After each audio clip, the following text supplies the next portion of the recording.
Capital News tonight. President Samia Suluhu Hassan has warned stern action will be taken against ministers, deputy ministers and permanent secretaries who continue to squabble. Police in Gator arrest the suspect alleged to have vandalized a Catholic church.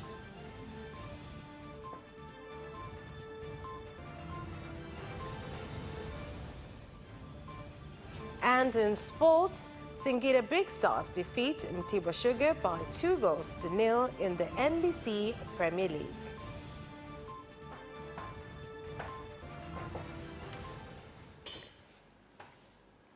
Good evening. This is Capital News at 9:30. My name is Vanessa Victor. Let's start things off with the national news.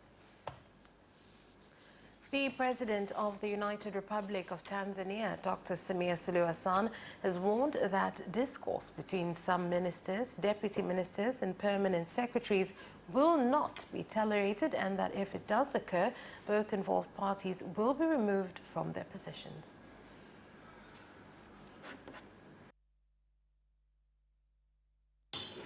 Ni kutokuelewana. Mawaziri na makatibu wakuu, mawaziri manaibu waziri, katibu mkuu na manaibu wake, kuna kutokuelewana. Mpaka unaona kabisa hapa kuna hatari, kazi hazifanyiki. Inabidi ubadilishe. Silipendi sana. Na nataka niwaambie, nadhani hii itakuwa mara ya mwisho kutumia sababu hiyo kupangua wizara. Likijitokeza tena ina maana hamuwezani na hamuwezi kufanya kazi. Kwa hiyo wote wawili mnaenda. Kama ni katibu mkuu na naibu wake mtakwenda wote, waziri na naibu wake mtakwenda wote, naibu na waziri na katibu mtakwenda wote. Ina maana wizara imewashinda, hamuwezi kufanya kazi. Sasa hili silipendi sana, kwa sababu itakuwa kama nawadekeza vile. Mnagombana huko, hamuelewani huko, mimi tena nipangue, huyo haelewani, tupangue, mweke huyu, mtoe hapa, mweke. Silipendi sana. And the police force in Gator region has released the preliminary report on the investigation on vandalism done in the Catholic Church in Gator constituency, which states that the suspect who broke into the church and caused significant damage was a congregant of the church who was drunk.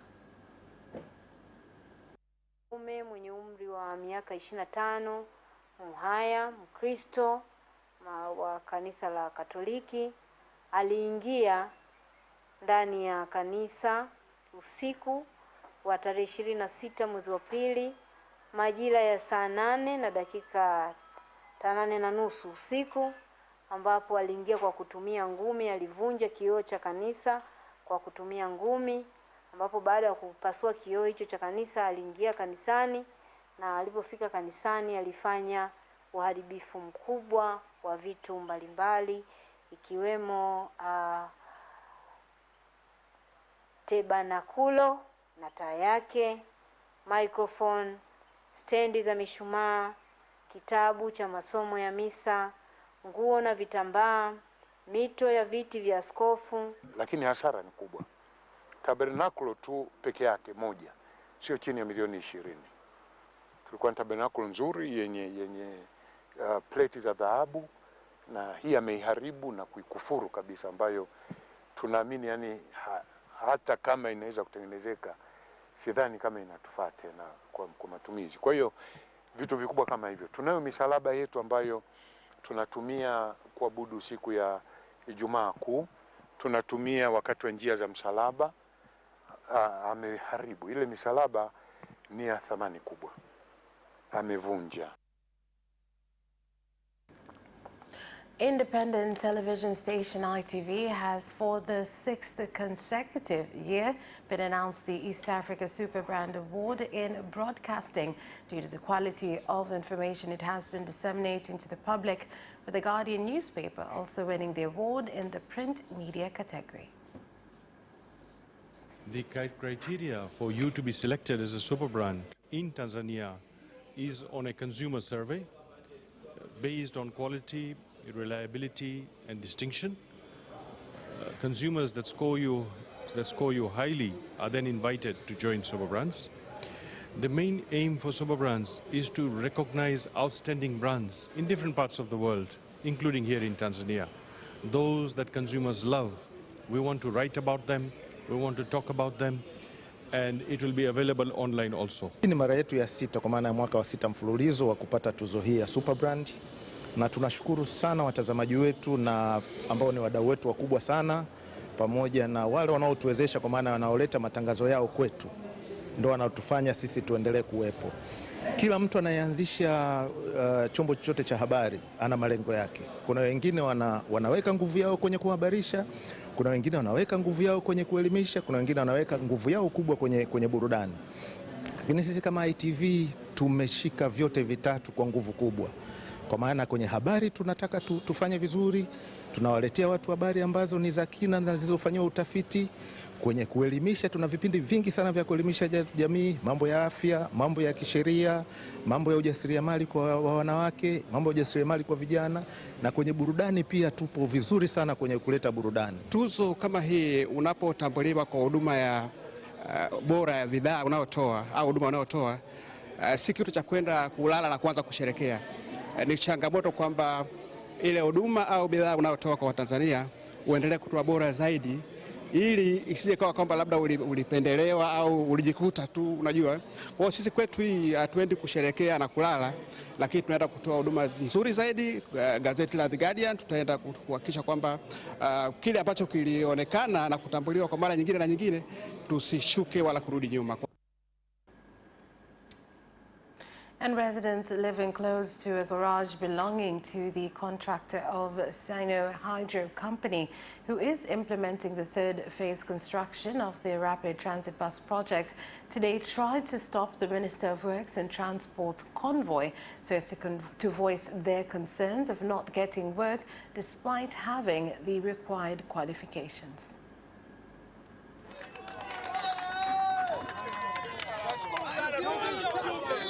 Sisi hapa tunapuuzwa na wenye kijiji, na tushafanya njia zote kuhakikisha tupewe kazi, lakini wanatupuuza, na diwani anatambua hilo, alishakuja hapa mara kama 3 na pia amepuuzwa.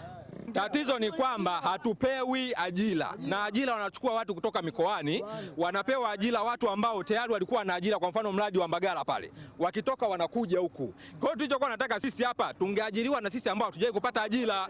Hicho ndio kilio chetu kikubwa. Mradi kule unaendelea, watu wanafanya kazi, kila siku tunaona watu wanakuja wanaingia, lakini sisi tuko hapa kila siku tunalalamika. Kufuatia kadhia hiyo, ITV ilizungumza na Mheshimiwa Mbarawa ambaye amesema maagizo ni rahisi ambao serikali kila siku inatoa maagizo hayo, kwamba watu wa mwanzo wanaotakiwa kupewa kazi ni wale ambao wako kwenye mradi. Na kwa vile naagiza TANROADS pamoja na mkandarasi awape fursa wale wananchi ambao wanaishi maeneo ya pale.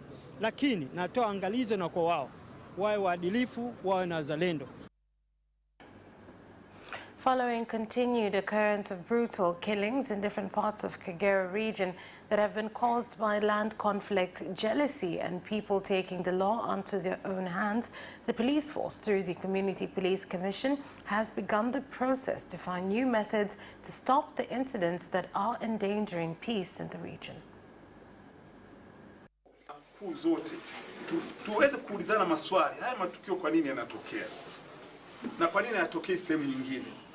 Sababu gani kubwa ya msingi inayosababisha matukio haya yajitokeze? Mwezi wa kwanza tu umekufa watu si chini ya 35 mwezi wa kwanza tu kwa mkoa mzima, watu 35, na wilayani zile ambazo zimeelezwa hapo. Sasa ni maswala ya sisi kujiuliza wote tuombe ndani ya chumba hiki, nini sababu kubwa za watu kufanya matukio kama haya? Yanapotokea mapigano, yanapotokea vifo, unapotokea ugomvi katika maeneo mengine, mambo haiwezi kwenda vizuri. Sasa ifike mahali niombe kabisa wenye kikao hiki mjaribu kutafuta mfumo kama sisi tulivyotoka jeshi la polisi kuwafuata watu kule. The Energy, Water and Utilities Regulatory Authority, EWURA, has visited the construction project of the oil pipeline from Uganda to Tanga at the Singida station and expressed satisfaction on progress made, also directing the contractor of Nyanza Roadworks Limited, who is building the Ntondo Singida rural station, to ensure he completes construction on time. kutoa vibali vya kazi kwa wahusika wa utekelezaji wa mradi huu baada ya kuridhika kwamba wana uwezo, wana utaalamu na wanaelewa majukumu yao ni nini kisheria, kikanuni na kitaratibu. Sasa jukumu hilo tumepewa sisi kama EWURA, na lengo ni kukagua utekelezaji wa mradi. Mradi sasa umeshaanza Uganda kule, mambo yanaenda moto moto. Kiujumla tunaiahidi serikali kwamba mradi huu tutazingatia ubora na umezingatia ubora, na hata mradi ukiisha tuna imani tutakuwa tumekabidhi kitu ambacho ni bora. Over 150 brothels have been discovered in Mwananyamala Minazini Street in Dar es Salaam after the mayor of Kinondoni Municipal conducted a surprise operation in the area where he witnessed some residents had subdivided their homes into smaller rooms that were used as brothels. Baadaye hata hela uliokuja nayo 10,000 unakuta imeporwa. Wao wamekutangazia 3,000 lakini unajisahau baada ya kuvaa nini unachituliwa. Lakini wao wanachukua zidi hiyo. Inakuwa tayari mimi bado sina imani na mwenye makazi ya nyumba hizi. Itakuwa tayari hivi vichaka vya kulelea halifu.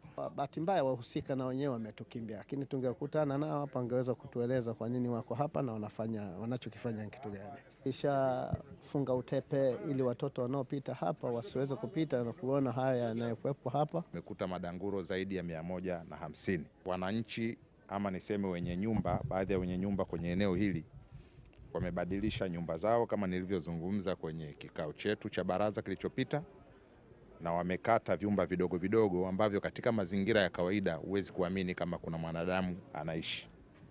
Sasa niendelee kutoa wito, sisi kama halmashauri, moja ya hatua ya kwanza ambayo tunakwenda kuifanya kwa kushirikiana na uongozi wa kata na serikali zetu za mitaa, tunataka tuwatambue watu wote wenye hizi nyumba.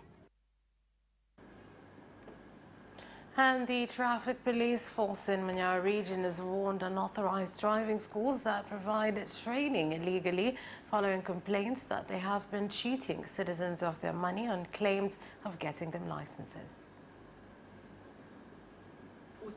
Usiende kusoma chuo chochote bila mkuu wa usalama barabarani mkoa kufungua mafunzo au DTO, mkuu wa usalama barabarani katika wilaya. Na mafunzo hayo yanakuja kwa barua. Lazima awe na barua ambayo imesainiwa na IGP, imesainiwa na RPC, imesainiwa na RTO, ambayo mimi na direct kama sitaweza kuja Babati, mimi Kiteto, DTO atakuja kusimamia na lazima alipoti. Na kwenye mafunzo yale lazima askari wawepo. Askari wa kitengo cha elimu lazima wawepo. Kwa wanapochukua majina yote na namba zote, chuo kinakuwa kinatambulika. Huwezi kusema chuo ambacho akijapitia mlolongo kuanzia makao makuu.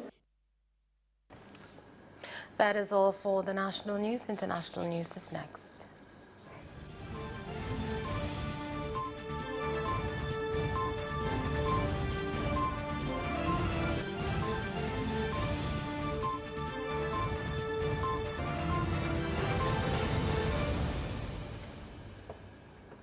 In international news, a 5.6 magnitude earthquake has hit eastern Turkey, killing one person and wounding dozens while causing some damaged buildings to collapse. Monday's earthquake became the latest major tremor to rock southern Turkey as the region rebuilds from earlier massive quakes that killed more than 50,000 people across southern Turkey and northwest Syria. The latest quake was centered in the town of Yeşilyurt in Malatya province, where one person was killed when a factory collapsed in Kahramanmaraş, the epicenter of the magnitude 7.8 earthquake that hit the region on February 6th, and 69 others were injured. In Kenya, the tribunal formed to consider the petition for removal of Juliana Francis Wanderi, Irene Masit and Justus Nyang'aya from office as members of the Independent Electoral Boundaries Commission has recommended that Masit be ousted. Here's more. An opportunity to serve in a constitutional office like the IEBC, including all other constitutional offices, is a great honor, and it is a privilege. and officers who serve in offices like this must realize that as they discharge their mandate, they must do it in accordance with the Constitution, and they must perform, the only guidance being the expectations of the Constitution. Extra constitutional considerations, persuasions, and other issues undermine the spirit, the letter, and the whole constitutional framework.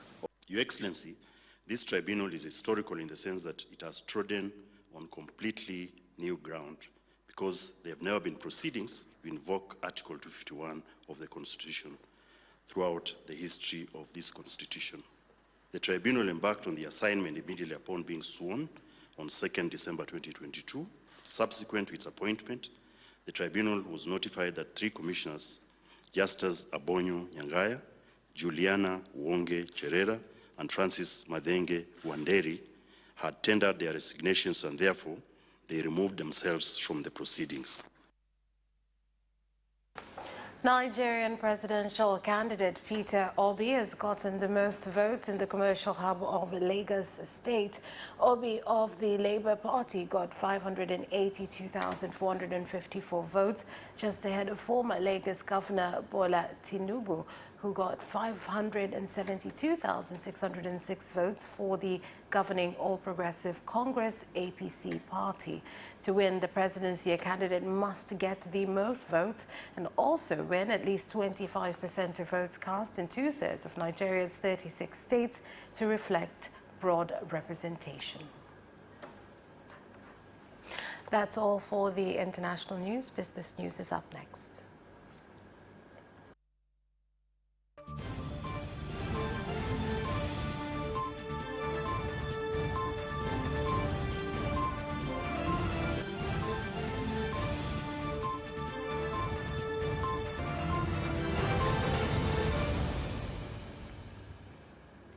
In business news, district councils in our region have incurred losses in the cashew primary market due to violation of procedures, while a big amount of cashews have been smuggled out of councils, incurring them losses due to unpaid taxes. Nadhani wenzetu Tandaimba mmesikia huko. Nusu ya korosho wananchi wamereserve kwenye kubangua. Kulikopelekea mapato sasa yameanza kushuka nusu ya hii. Lazima tuweke strategy kubwa kuangalia zile zinazobanguliwa ushuru tunapataje. Sasa huwezi kuwa na two parallel system. Huku na sakabazi garani, alafu huku mtu anaweka kilo kwenye nyumba jirani kwamba mimi ni primary market, nina kiwanda kitamu, alafu ananunua korosho kwa bei unayotaka wewe. Sio rahisi sana mtu achukue korosho kwenye soko la awali apeleke nje. Japo mheshimiwa mwenyekiti, pale ambapo kuna dini na binadamu, wapo ambao kwa namna yote wanafanya mbinu ya kufanya, lakini tumedhibiti kwa kiasi kikubwa sana. Member countries of the Intergovernmental Standing Committee on Shipping, ESCOS Africa, that include Tanzania, Uganda, Kenya and Zambia, have said there is a need for African businesses to venture into marine cargo transportation due to the growing demand and opportunities in the sector. Africa is sadly lacking in ship ownership in the world shipping industry. We own less than 1% of vessels, and these are not even vessels that trade outside of Africa.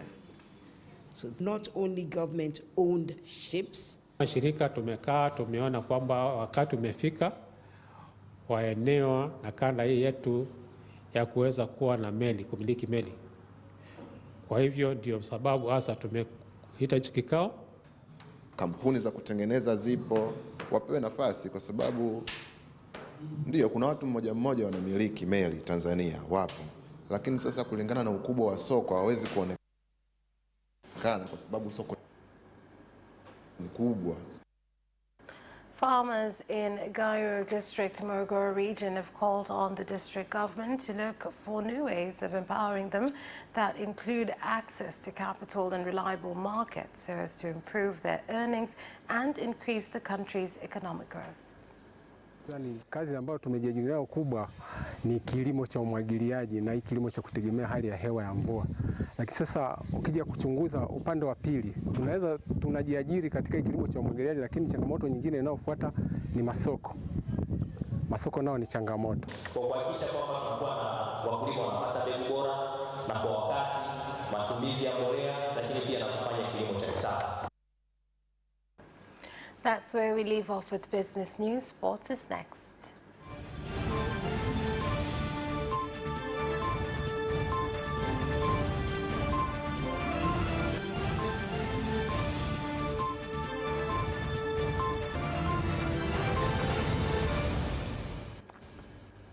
In sports news, Singida Big Stars have kept pressure on Azam FC in the NBC Premier League after defeating Mtibwa Sugar by 2-0 today.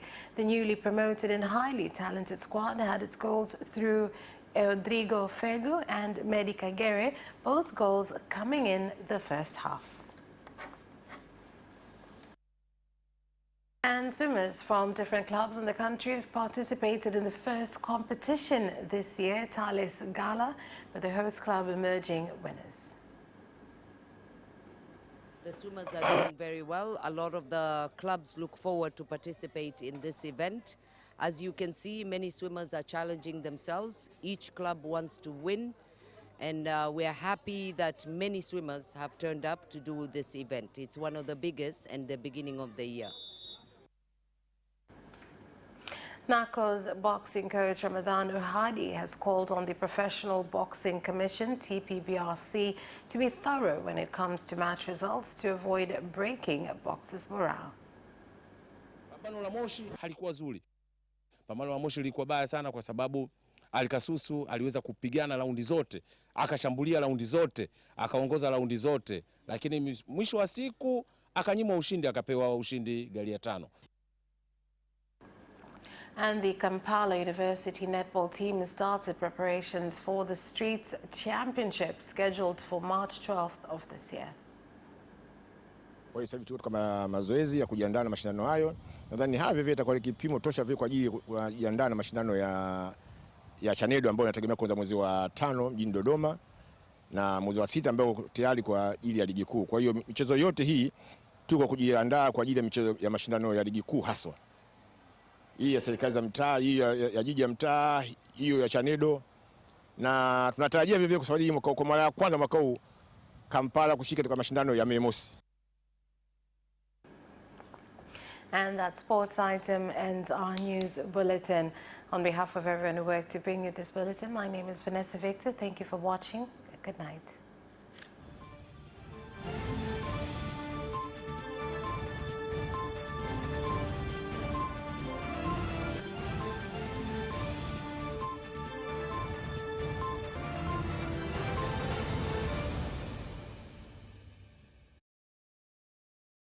Watch Capital News at 9:30 and get updated on what is happening in Tanzania and around the world on political, social, and economic issues and events, without forgetting business and sports news. You can get it all right here on Capital News at 9:30 from Monday to Friday on Zuku Channel 067, Digitech Channel 1103 and Facebook Capital Television Tanzania. Sasa unaweza kutangaza biashara yako hapa ITV ukiwa popote Tanzania. Wasiliana na mawakala wetu wa mikoani. Moshi Boisafi Shopping Center 0767 55